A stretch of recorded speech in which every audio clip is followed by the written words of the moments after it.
Okay, please stand everyone for prayer. Mr. Gray, please be prayer. Alright, request of eyes for prayer. And Father, Son, and Holy Spirit. Our Father,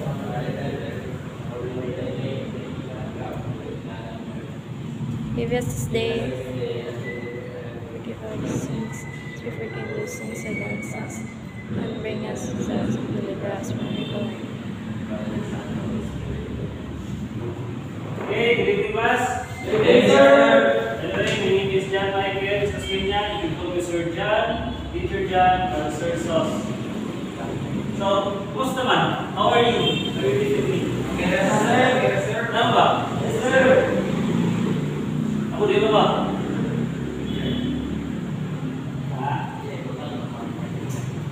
So, kita okay na mo? Yes, sir. Patingin mo. So,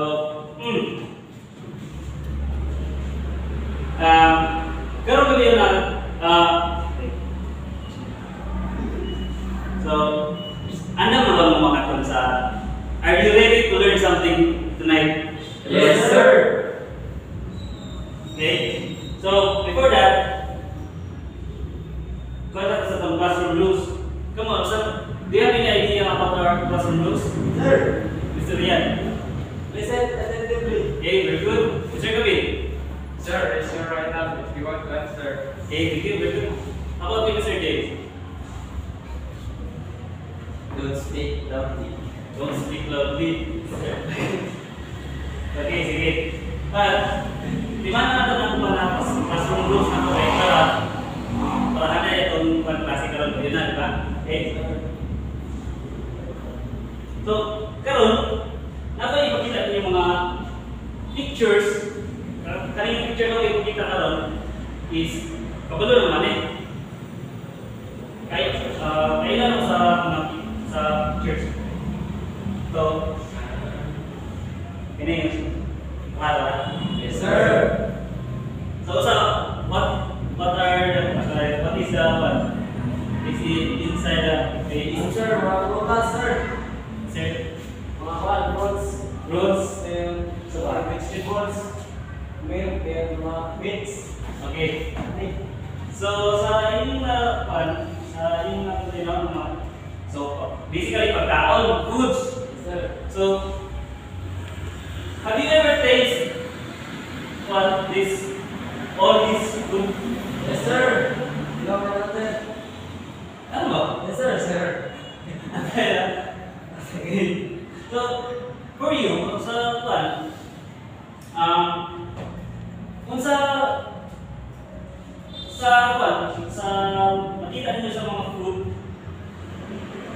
kung sa asa diha ang paborito ninyo? Mr. Kabir. For me, sir, is kanan, sir, because it gives us energy, sir, or vitamins in our body. Okay, very good.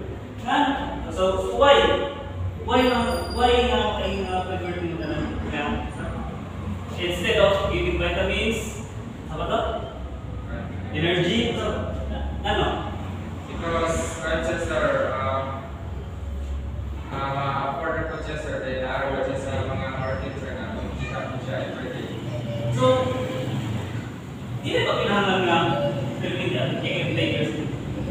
di ba kinahanglan nga manok na lang tabirme or isda lang tabirme? Isda na daw eh, for manok.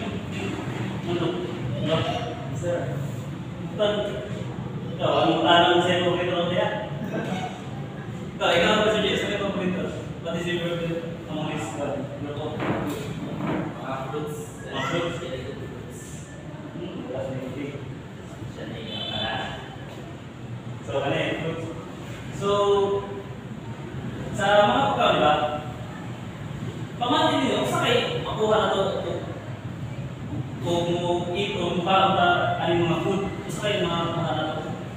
Sir. Sir yan, Mga kwan, sir, mga different vitamins. different vitamins. And minerals. Dapat sige, vitamin A yan. Yes, sir. What's calories, sir? Calories. Ano? Like, Okay. Sabi sa means vitamin. sa Sa fish, eggs, Rice po, sir. rice. How about Mr. James? Do you have any idea sa kaya natin? Which eat vitamins, needs. Okay. So, right now, ini sa vegetables and fruits. Kapag naman tayo makuhaani. So, karon, our topic for this night is all about this week. Macronutrients and micronutrients. Okay, thank you everyone. But before we proceed to our topic, please read our objectives. Objectives. At the end of the lesson, the student should be able to A. Explain the functions and importance of each nutrient type in the human body. B. Value the importance of balanced nutrition for maintaining health and preventing disease. And C. Create a visual nutrition board or poster that categorizes the sources of macronutrients and micronutrients. Okay, thank you everyone. So, ano na siya nilawas, no? Ipadayon na siya dito sa macronutrients. Can you read, Mr. Ben? Macronutrients include carbohydrates and fats. Carbohydrates and fats provide energy for daily activities and during exercise, recreational activities, sports, training, and even gym dancing. Proteins, on the other hand, provide both energy and raw materials for recovery and repair. All these three nutrients groups provide slightly different numbers of calories per gram as follows. Carbohydrates provide about 4 calories per gram. Proteins provide about calories per gram, 4 per gram. Fats provide about 9 calories per gram. Okay, thank you, Mr. Rienzo. So, ipakita natin nga, ang macronutrients is kung siya tulog ka plastic, carbohydrates, protein, o fats, diba? So, macronutrients is muna siya yung nutrients nga provide of energy. Energy, diyon ka repair sa itong kuhan, mga sa itong tissues, kuhan, and other more, diba? So, muna yung mga ito. Ang lima natin nyo ron, you just remember that carbohydrate is main function of our energy. The protein is repair and build tissues, and fats are to sustain the energy. Pero kung kita muli ay kita sa inyo is athlete. Kailangan kita kung anong kauna ng mga na ay carbs, protein o fats. Labi ng water, importante kaya na siya sa kuwan. Apil po na siya sa macronutrients. So magtanong balik kung saan sa carbs ka rin? Sir, give energy. Give energy sa protein, tissue sa fats, is sustain siya sa energy para magbigay ng kabuuan. Recreational activities or sa mga klase training. Kasi kasama yung please read Mr. James. Sorry. Micronutrients include vitamins and minerals. Also, part of energy-yielding components in your body cannot provide energy directly. Many have antioxidants for cell-protective function. These are vitamin A, C, and E, copper, iron, selenium, and zinc. It is important to consume dietary reference intakes of high amounts of for vitamins and minerals for at least 70% of the DRI to maintain overall health. Okay, so ang kalahiyan po siya, so the difference between the macronutrients and micronutrients is, diba sa macronutrients is carbohydrates, protein, o fats. Sa micronutrients po is vitamins o minerals. So, function sa vitamins is para sa immune functions. Like, para di kita magluya-luya or kung masakit yung diretso, mga vitamins, vitamin A, D, C, E, o ba din sa, for example sa sample ko sa minerals like calcium, na build siya sa itong sa bones, siya ikuan sa calcium, then i-carry ko siya of oxygen sa itong lawas. Gimana? So sa vitamins ka like? Oxo sa immune system. Oxo sa immune system. Oxo sa immune system. Then sa minerals is kuan, usa mo siya sa klase ng Hair of the bone. hello, for example, calcium. Usa siya, minerals, calcium, iron, mga mag-example sa minerals. So, example calcium para sa bones nato, nabi mga minerals na mag-carry sa oxygen para sa panglawas. Okay, so as it mentioned, DRI or dietary reference intake, ano siya kaya siya o mga consume na po everyday, mga makakuha na po everyday sa kanadang pinakot. So, ito ang okay, makara. Okay, so sa pabantayan ninyo, na siya lahat infant, children, male, female, pregnant, lactation, yung dali ay carbohydrates, grams per day. So, ang infant, 0. Okay, ipatuloy mo na siya, bata pa, so 0 carbohydrates. So, hindi pa siya magpapal na kinahangan siya kung carbohydrates. Pero sa protein, na siya 0.0 or 1.0. Pero sa tungkol sa children, sa 1 to 3 years old is 100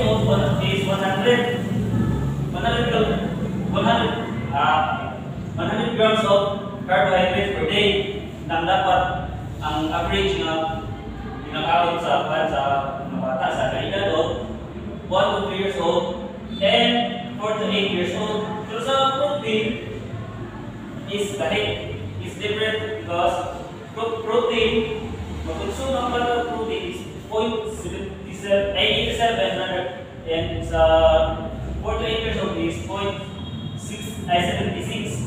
Then sa male kaya sa 9 to 13 years old, same pa rin sa tanan, taman sa kuwan. Ang diferensya niya is the protein. Kaya sa male, tininao 0.66 halos tanan sa kuwan taman sa 50 to 70 years old. Sa female is pareha kayo sa carbohydrates, kung 100 grams per day. Ngayon sa protein is the same as sa lalaki, sa male. Now, sa pregnant is taas siya. Anong taas? Because of the baby. Taas siya kay ang pregnant is ganit develop na bata sa bawas sa babae. Kung kinahanglan siya taas po siya grams per day sa carbohydrates o sa protein o sa vitamins A, C o sa pa din. Ang sa lactation is same as sa pregnant, taas po siya kay breastfeed mo ang mga mama or mga female na taas ng kinahanglan tapo consume sa carbohydrates, protein or vitamins. Okay, see? Siya na. So, muna balik ka sa about sa macronutrients sa carbohydrates sa siya is the main source of energy. So, sa protein is prepare tissues. Then sa fats is stay energy now. Then sa micronutrients, ang vitamins o minerals, ang vitamins is strong sa immune system. Then ang mineral is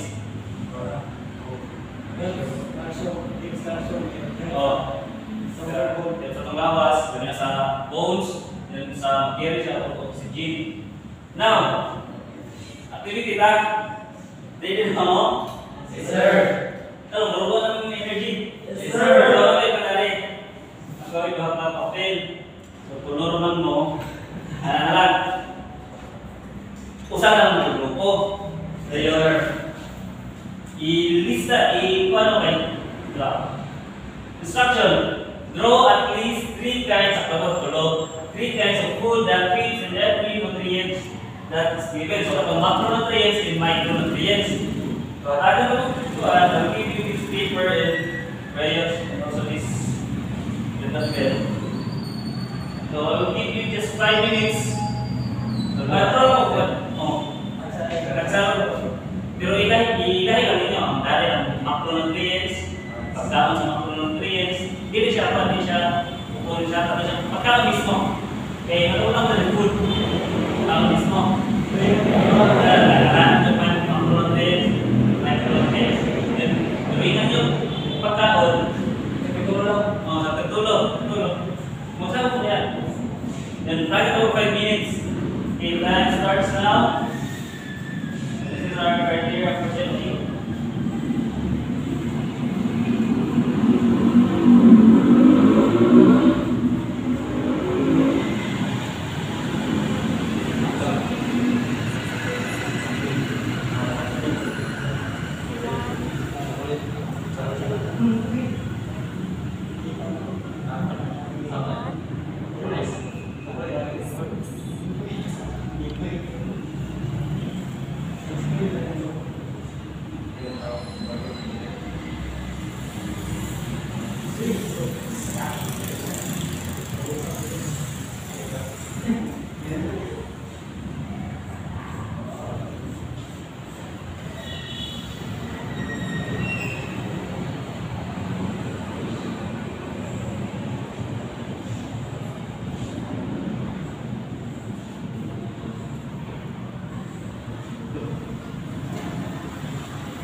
Yes, sir.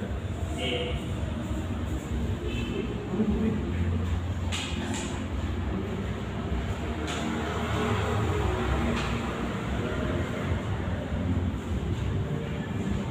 And after that, please send it to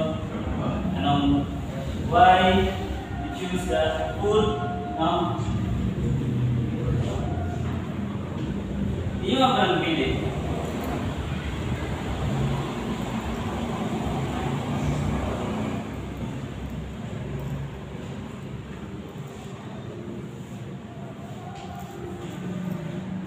Exercise number that.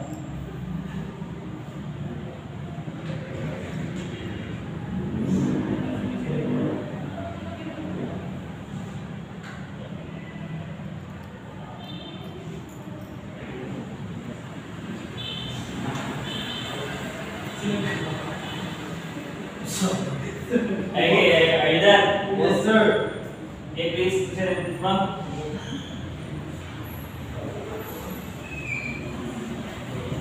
Sir, So why you choose that food? sir, sa macro, sir, nabili na ko kay bread, banana, o fish, bread, kata ni ko sa card. Okay. Just nakapos sa bilog sa macro. Ano nagkata sa card, sir, fiber, banana, then fish, then sa card, sa micro bread, nabili ko siya may orange, apple, and grapes. Orange, nagkata ni ko, sir, vitamins, vitamin A, vitamin C. Ano apple, nagkata vitamin C. Ayun, cancer, nagkata mo siya vitamin D. Helps our skin. Sir. Thank you. So, akong matanong kay overall, so akong matanong is 100 points. Kaya 400.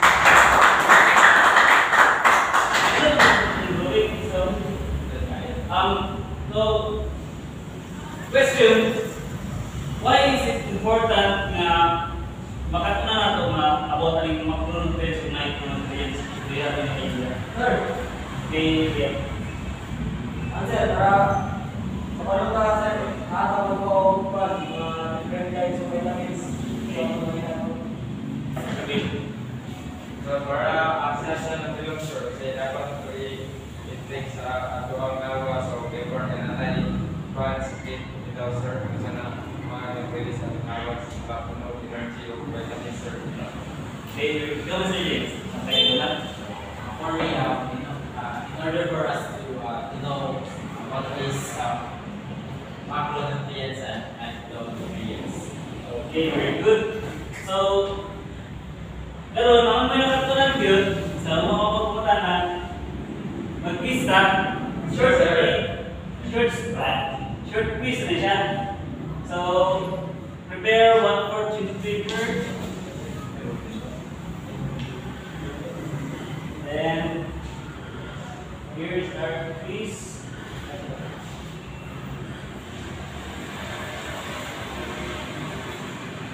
Start, sir.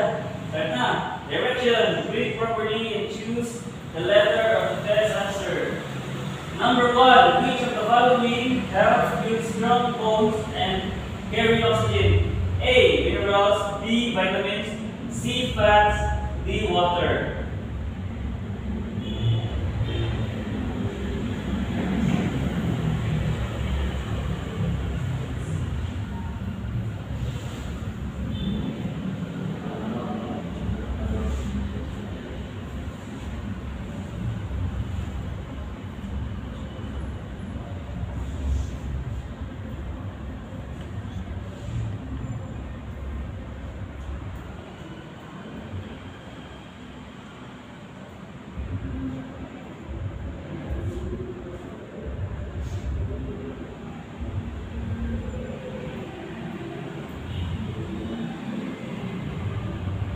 Yeah, you're done? Yes, sir.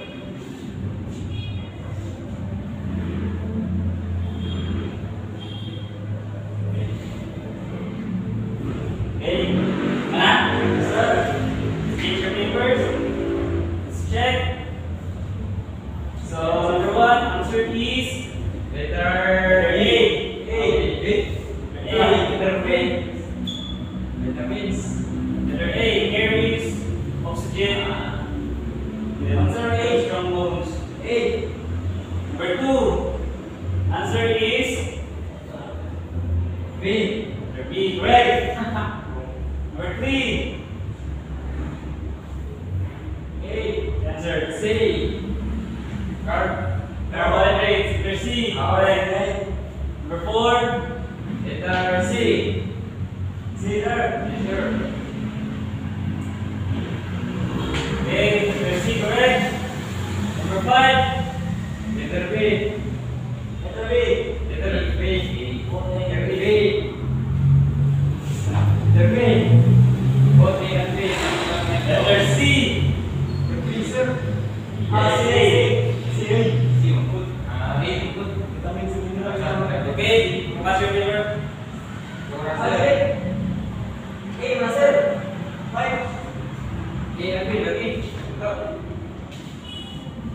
Okay, for your assignment, please study the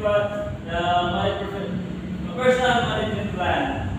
Physical education, page. Okay, that's all for this night. Thank you, everyone. Bye, sir. Bye, sir. See you soon.